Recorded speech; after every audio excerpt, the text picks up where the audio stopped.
Iran fires 16 missiles during annual drills in warning to Israel.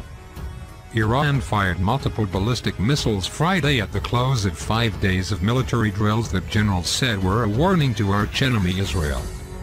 These exercises were designed to respond to threats made in recent days, Iran's Armed Forces Chief of Staff Major General Mohammad Bagheri told state television.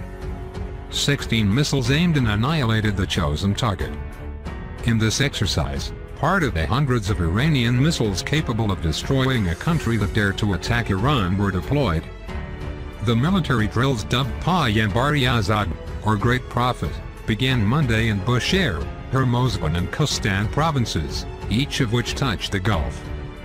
The drills come after U.S. National Security Advisor Jake Sullivan met Wednesday with Israeli Prime Minister Naftali Bennett, amid Israel's opposition to efforts to revive the 2015 Iran nuclear deal. Bennett has accused Iran of nuclear blackmail and charged that revenue it gained from sanctions relief would be used to acquire weapons to harm Israelis. Israeli leaders have also hinted at striking Iran. Iran says it only wants to develop a civil nuclear program, but Western powers say its stocks of enriched uranium could be used to develop a nuclear weapon. Iran missile drills simulate attack on Israel's Dimona. The war games conducted this week by the Islamic Revolution Guards Corps in the Persian Gulf were intended to send a warning to Israel, the country's top military commander said on Friday, amid concerns over possible Israeli plans to target Iranian nuclear sites. That's according to Iran's Tasnim news agency. Meanwhile, images aired by Iran's national TV showed missiles leveling a building similar to Dimona at the end of the exercises on Friday. One stage of the drills featured the firing of 16 ballistic missiles at hypothetical enemy targets.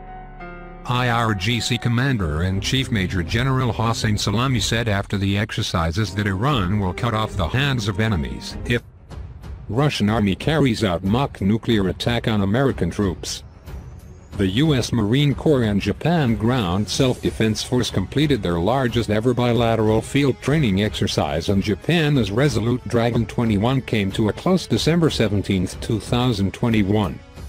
More than 4,000 troops from 3rd Marine Division, 3 Marine Expeditionary Force and the JGSDF's 9th Division, Northeastern Army combined to rehearse tactics, techniques, and procedures for conducting expeditionary advanced base operations.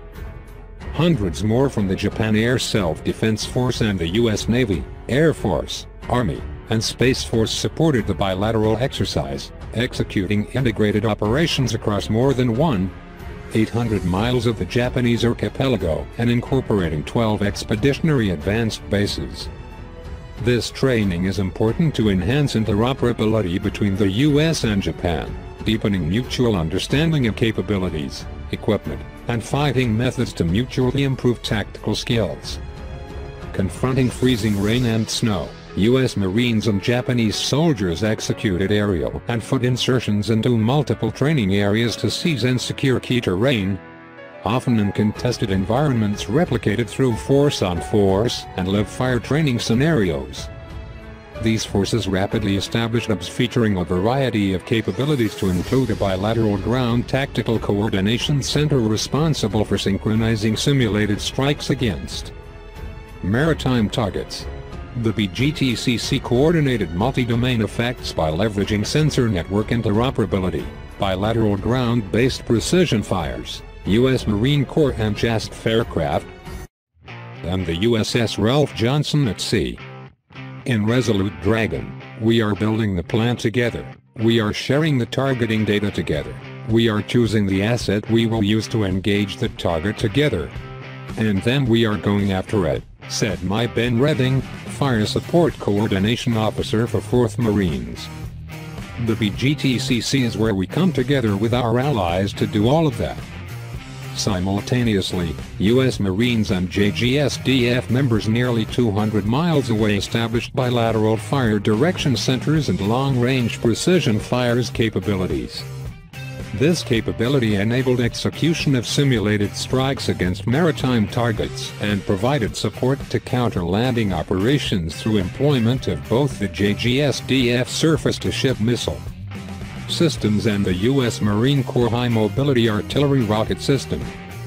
We're both learning a lot from each other, and we are both bringing unique capabilities to this fight that reinforce our ability to prosecute targets anytime, anywhere, said Captain Jacob Amon, a field artillery officer and the Fire Ziad commander for the U.S. troops in the exercise. The JGSDF are professional, knowledgeable, and they're really good at what they do. Operations during Resolute Dragon 21 culminated in a comprehensive multi-domain maritime strike exercise in which JGSDF SSMS and U.S. Marine Corps HIMARS were successfully employed as part of an integrated kill web executing real-time simulated fire missions against maritime targets. Land, air, and sea-based sensing from U.S. and Japanese assets expanded battlefield awareness and provided data to confirm targets at sea, which the BGTCC processed to coordinate fire missions with assets operating across domains in support of sea denial.